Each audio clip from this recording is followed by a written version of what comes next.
Hi everyone, Cassandra Lowry here, and today I am going to chat with you a little bit about focusing on your frontline. These are the people who you directly sponsor into the company, and these are the people that you are responsible for. You're responsible for training them, getting them started properly, and mentoring them throughout their business.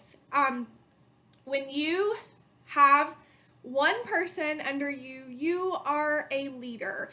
And whether you have one or 100, these are your little posh babies, and you want them to be successful. And there are some basic things that you can do to kind of help give them the foundation that they need to run a successful business and reach the goals that they want.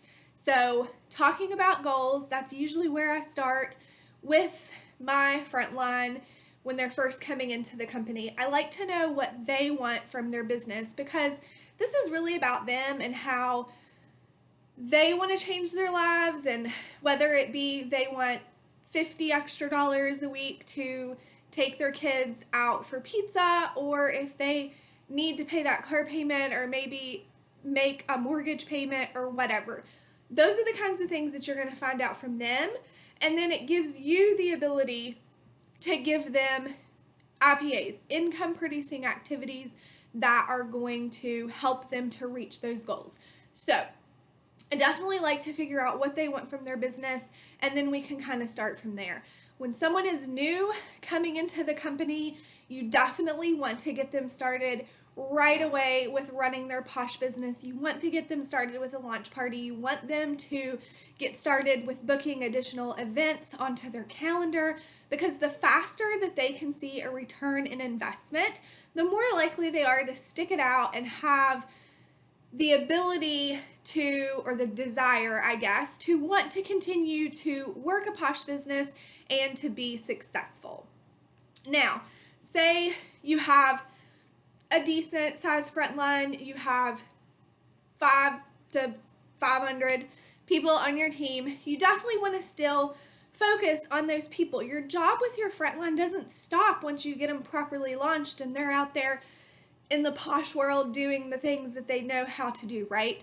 You still have an obligation to be a leader and to provide them with tips and trainings. I like to use the hashtag #WatchMeWork in my team page and just show the normal everyday things that you are doing to grow your business. I also like to try to check in with my frontline on a pretty regular basis. I have a frontline group chat that's probably not for everyone.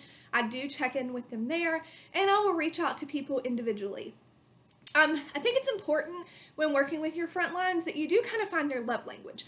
Some people really don't need a lot of encouragement. They don't need a lot of hand holding, and they're kind of self-starters and they're going to go out and work regardless. But some people really need a little bit of encouragement, or they need to be challenged to push their comfort zone.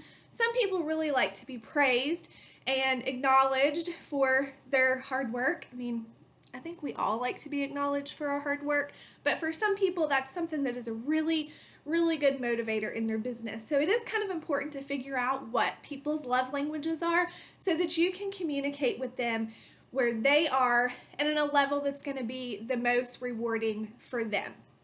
Now, there is something that you have to keep in mind when it comes to working with your frontline. You can't work for them, okay? They are going to have to take some ownership of their business. They are going to have to take some responsibility.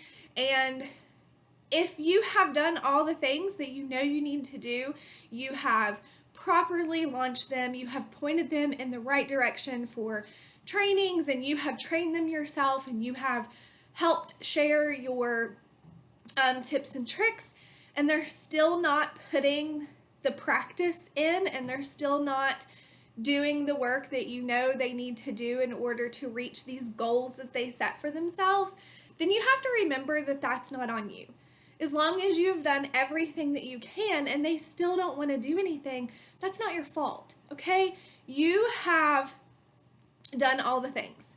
They have to make a choice to actually want to go out and work. So you can't beat yourself up if you are feeling like, hello, is anybody out there? What's going on with your team? That's okay. You are in a great position. We have an amazing pay plan. We have a great opportunity, and you can go out there and continue to share with people. Continue to be bringing people into the company to sponsor as your frontline. I think it's really, really important for people to understand that you have to constantly be growing your frontline, constantly sponsoring new people, launching them properly, encouraging them, and doing this consistently, because unfortunately, not everyone is going to work all the time.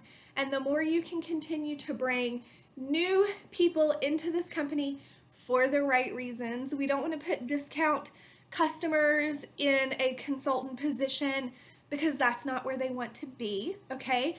But we need to constantly be bringing in people who want the opportunity and who want to try it as a business and continue to grow that front line, so that when things do slack back with some of the people who you thought were going to be a rock star and it didn't end up being that way, you still have a continual growth in your company volume, and you still have, for me, the excitement coming into your business. I love to onboard a new consultant. The excitement that they have for the business, the getting back to the basics type of training that you have to do because they're starting out. Of course, they're to the basics. It helps me to kind of stay fresh and to kind of keep myself grounded in why I started Plush to begin with and how exciting it was for me when I got my first order and all of those things. It does kind of keep it a little fresh in your mind. And again, it's continually bringing in growth into your business. So I think that's about it for me today. If you have any questions, just let me know and I will talk to you later.